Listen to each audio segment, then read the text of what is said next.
Hi, everyone. Welcome to Module 4. The topics we're going to be discussing this week are calorie restriction and exercise. Now, I typically would do these topics as separate weeks, but recently I've decided to combine them because I think that there are some shared themes that hold true for both of these ideas about aging. And so we're going to look at calorie restriction first and then exercise towards the end of today's packet. So hopefully by the end of this presentation, we should be able to describe the effects of calorie restriction on aging, compare and contrast calorie restriction versus ad libitum feeding or ad lib feeding, describe the effects of exercise on aging, and then talk about some of the physiologic benefits on the different body systems that are seen with exercise. Now, a disclaimer here before we get started, I do want to acknowledge that this could be a triggering topic for some of you. And so if you think that you've had trouble with this topic or similar topics around eating or any type of history of an eating disorder, or just uncomfortable talking about restricting calories or calories in general, I would highly encourage you to pause here, kind of reflect on how comfortable you are with reviewing this video and this topic in general. And if you think that you're not comfortable, definitely reach out to me and we can all arrange an alternative assignment where you can look just at exercise mainly and not so much at calorie restriction. For everyone else, we're going to go ahead and start off by looking at calorie restriction and talk about the context. Once I can figure out where my little screenshot's going to be, here we go. And talk about the context of calorie restriction and how that pertains to aging and what the history and the research shows. So there have been many diets throughout history. Even to date, there are many trending sort of fad diets. You know, there's the telomere diet that I spoke about earlier in the course. There is the ketogenic type of diet. There's the paleo lifestyle, the paleo diet, which mimics eating the way that our ancestors did. Just any number of diets, insert any fad diet here that you can think of. So there are lots of diets that have been emerging through history, and a lot of them tend to claim that they improve or extend lifespan, that they're going to offer health benefits, they're going to offer resistance to disease, extending, the lifespan, resisting Alzheimer's, diabetes, obesity. And so many of these diets purport or claim health benefits, but none of them have really been proven to extend human lifespan the way that calorie reduction or calorie restriction does.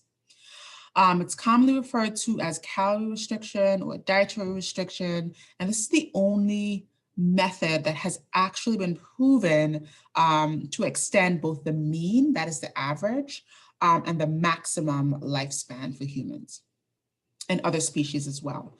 It's the practice of significantly reducing calorie intake below what would normally be considered, for ad lib feeding or just feeding freely, that is.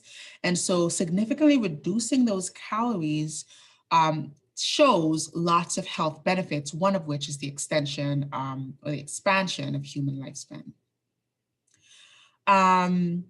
The life-extending properties of calorie restriction have been effective in not most, but all non-human species that have been tested, including yeast, worms, flies, and rodents. And just to clarify here, we haven't actually been able to test this on humans the way that we have in other species, but all other species that we've tested this theory on have shown these benefits, these life-extending properties that we see with calorie restriction. So some of the recent investigations also found that there's not only an extension in how long humans live, but also a prevention in some of the age-related diseases, which I would imagine correlate, right? If you can prevent disease and stay healthier longer, then you would ultimately expand your life. The current data suggests that those non-human primates strongly show this correlation of reducing calorie intake with increasing mechanisms for modulating and regulating aging, as well as just extending the longevity that we see. Today, this involves diets that ensure sufficient levels of vitamins and minerals. So making sure that you're still supplementing, you know, the building blocks that we need to maintain good health. So minerals, vitamins A, D, E, K, the water-soluble vitamins as well. And to prevent any sort of nutritional deficiency that could be seen while trying to reduce your calories. And so some of the early skeptics of the calorie restriction theory said, well, hey, if you're putting these subjects in an environment where you're not giving them the same amount of calories as another group that's freely feeding, but you're also giving them additional supplementation, right? So you're supplementing vitamins and minerals to prevent some of those nutritional deficiencies, then maybe it's the vitamins and minerals that are causing this expansion, this extension in the human lifespan that are resisting and preventing disease. And so additional experiments have since suggested that it's not an increase in the vitamins and minerals that are being supplemented, because when we supplement vitamins and minerals alone without decreasing the calorie intake, we actually don't see that lifespan extension or increase that we do see with purely calorie restriction or calorie reduction. And so we've ruled out this idea that maybe we're supplementing vitamins and minerals, and that could be contributing to the increase in the lifespan. Now, the mechanisms, the reasons which explain why calorie reduction or restriction expands human lifespan is not quite clear. But we do see that in rodents, virtually every age-related decline in physiologic system is delayed dramatically or slowed down compared to rodents that would feed freely. And again, the reason is not very clear. And I'll talk a little bit in our next unit about two really important pathways as it pertains to aging and it pertains to energy regulation and metabolic regulation. But basically the AMPK pathway and the mTOR pathway are thought to be involved in why calorie restriction lends itself to this this expansion of lifespan and this prevention of disease.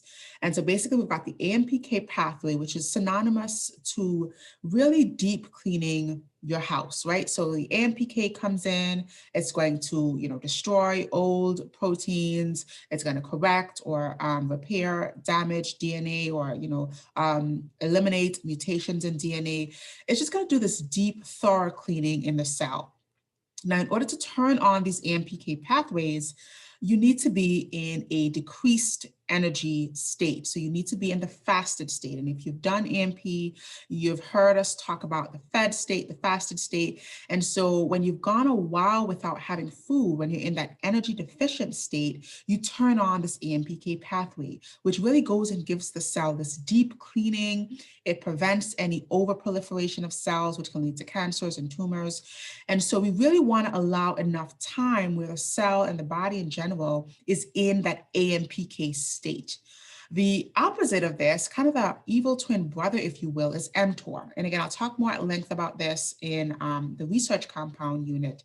But mTOR is blocked by AMPK, and mTOR kind of goes rampant when we have extended states of being well fed. And so if we're always in a state where we just had a meal and we're having a rise of the mTOR pathways and kind of a dampening or shutting down of the AMPK pathways, we have this overrunning of mTOR systems, which seek to kind of just destroy everything in the cell, and not in an intentional way, because mTOR is actually good in the right balance.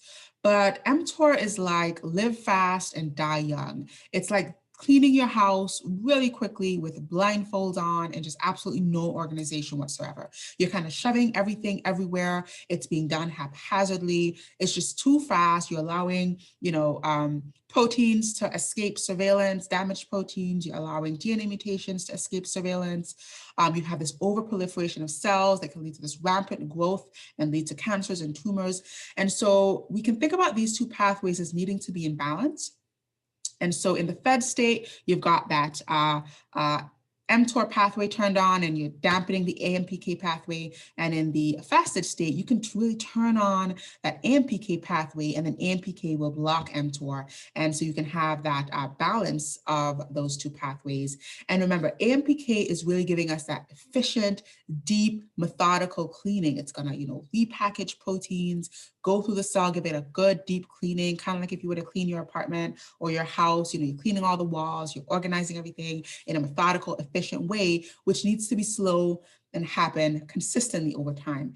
And so long tangent here just to say that the reason that calorie restriction is purported as delaying some of the aging effects, slowing down some of these damaging and disease-related changes that we see with aging is because it keeps our body in that AMPK state more consistently and for longer.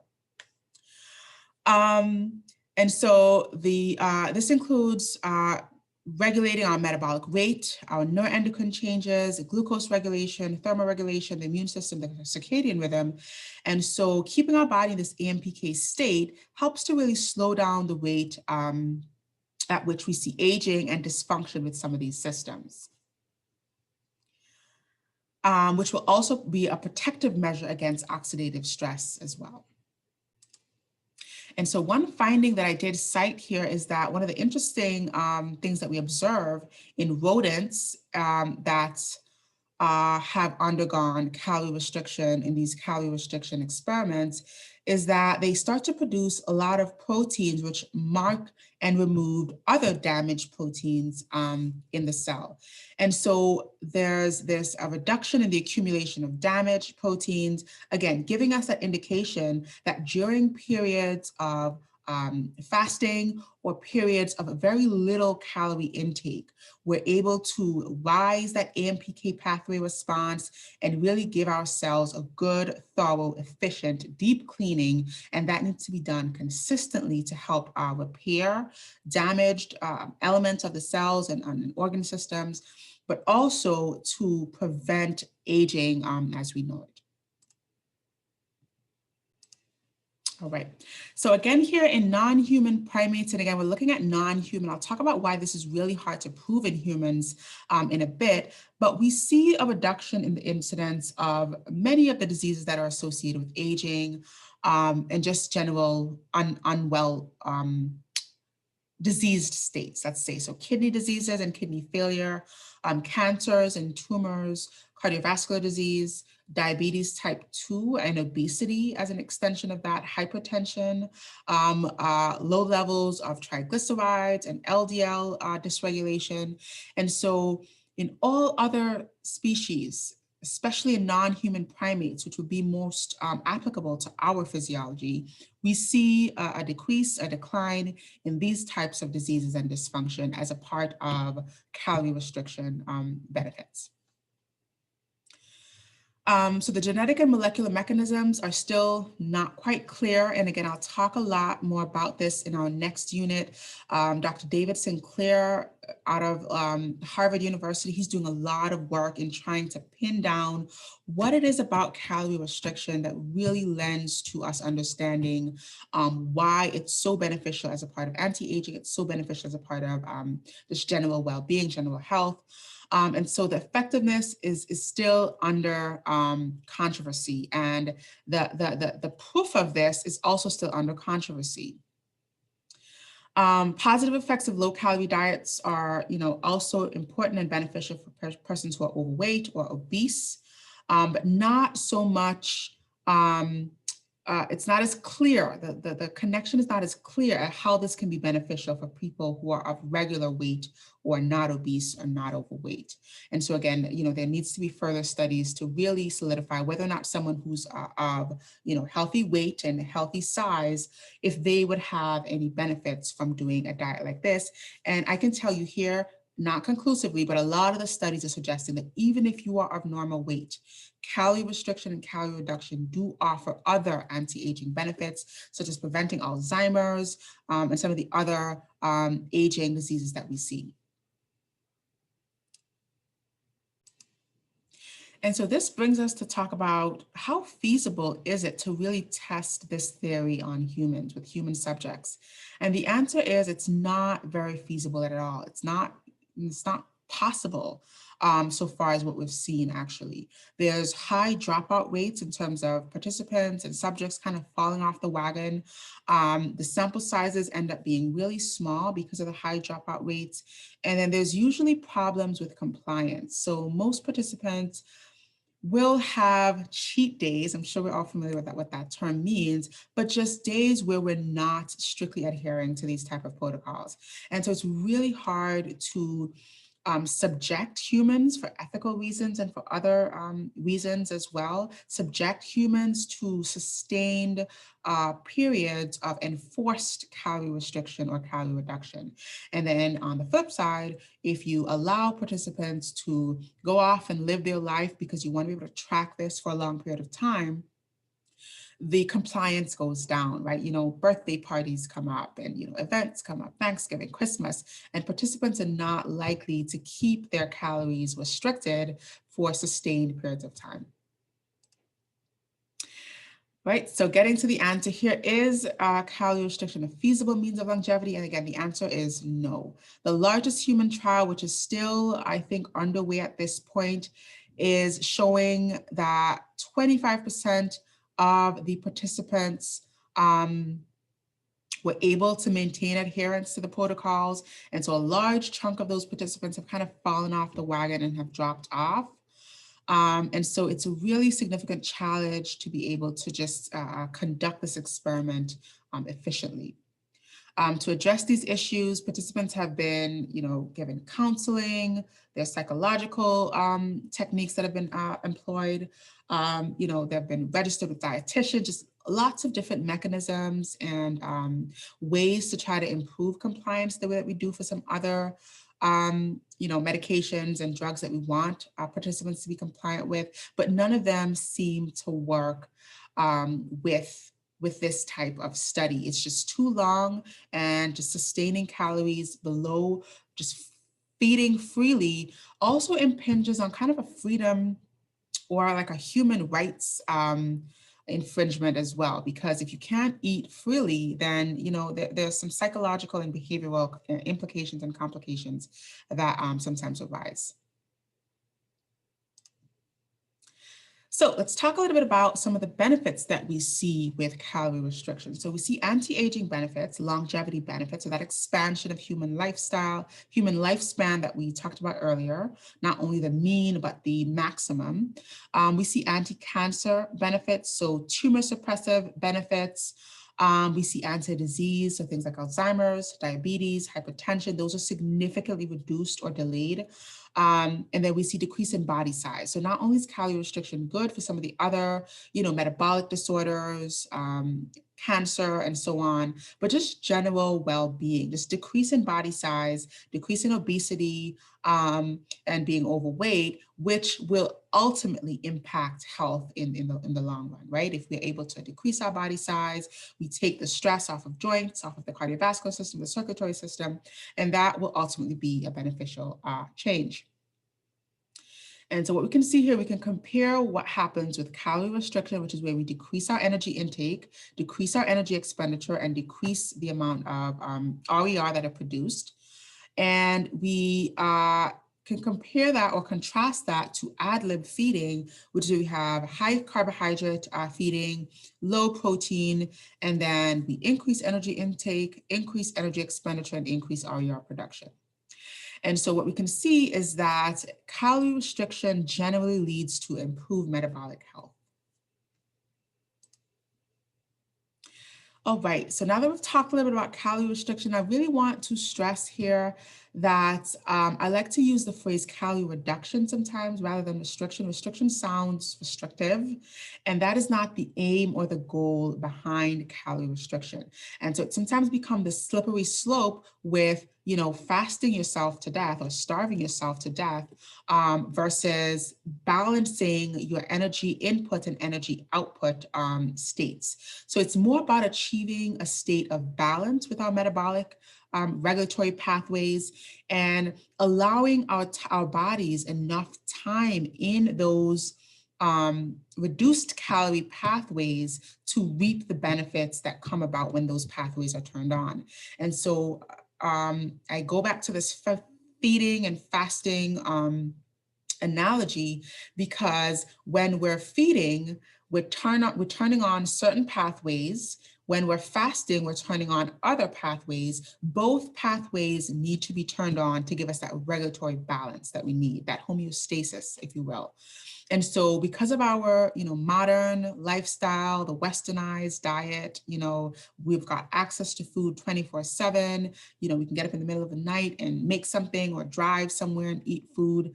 And because we're usually eating for longer periods, larger meals too, we aren't able to keep our bodies in the fasted pathways for long enough to kind of repair some of the damage and to bring about some of those regulatory benefits that we would see if we had those two pathways better balanced, if that makes sense.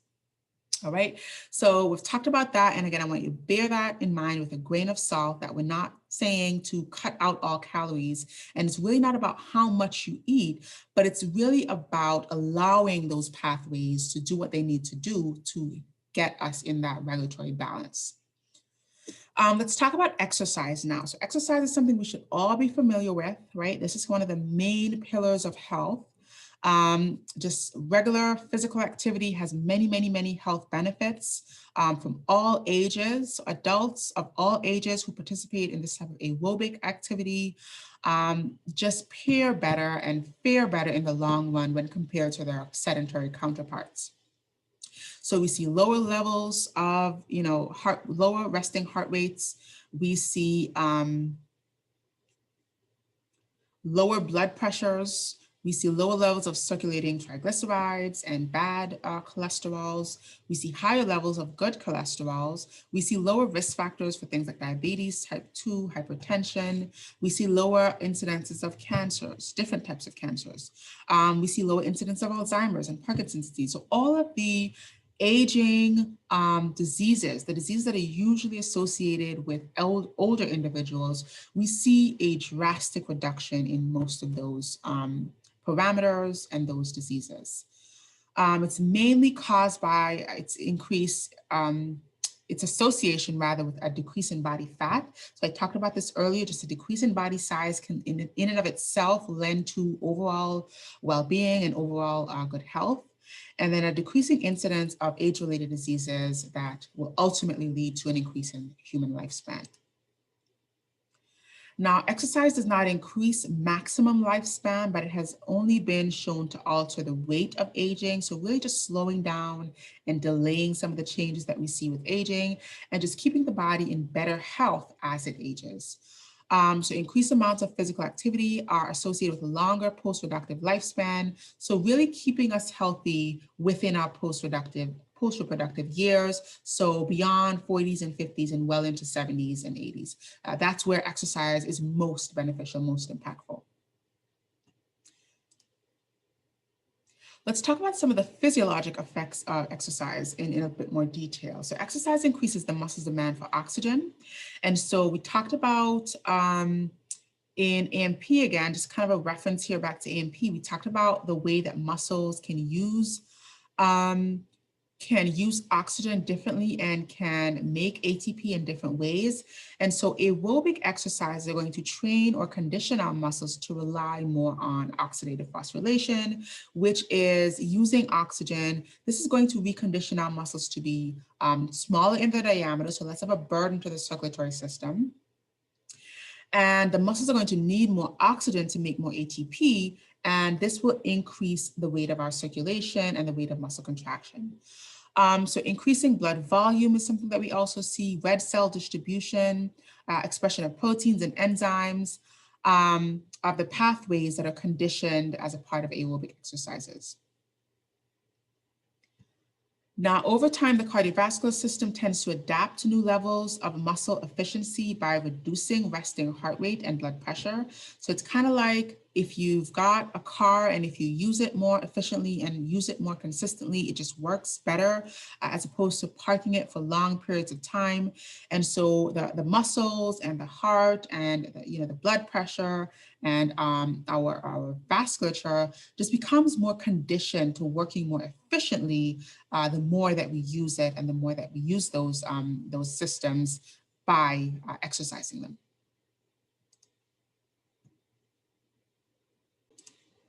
Some of the other benefits that we see with regular, consistent physical activity are that they help our bodies to cope with stress. So they provide certain beneficial mechanisms that help us to defend against stress, not just physical stress or physiologic stress, but actual emotional stress as well. Exercise can be a great mood stabilizer as well. It also increases our defense mechanism in terms of regulating our body temperature, our core temperature. And that can be done because as we condition our muscles to work better, muscles are not only for movement, but they help to shunt blood either towards our core to keep us warmer or towards our peripheral limbs and the skin to keep us cooler so that we can lose body heat that way. And so our muscles become better at shunting blood back and forth when we condition them through exercise. And so that can be important for our internal temperature regulation. Muscles also help with venous return back to the heart. And again, keeping those muscles well conditioned will help with that circulation of blood throughout the system and prevent some of the pooling of blood, some of the peripheral swelling and the edema that we see when the muscles are not well conditioned to do so through exercise. And then lastly here, muscles help to decrease osteoporosis. So when we do consistent strength training exercises, which we usually encourage elderly individuals and then women within their reproductive years and beyond to do, this helps to keep bone density strong, to prevent brittle bone, osteoporosis, and the erosion of bone that we see with more sedentary lifestyles. All right, so now that we've talked about calorie restriction, we've talked about exercise, and again, there's that common thread that we see through these two lifestyle changes in that they are just beneficial all around to general well-being, at delaying diseases, at extending human lifespan, and at keeping the body in a healthy state of being physically and mentally as well. So I want you to go ahead and reflect on the questions. And the questions here are, suggest an experiment that tests this theory, and then compare the feasibility, the efficiency, the compliance rates that you would see when we look at the calorie restriction modality of anti-aging and exercise. And think about which of these might be better to aid healthy aging, and then why.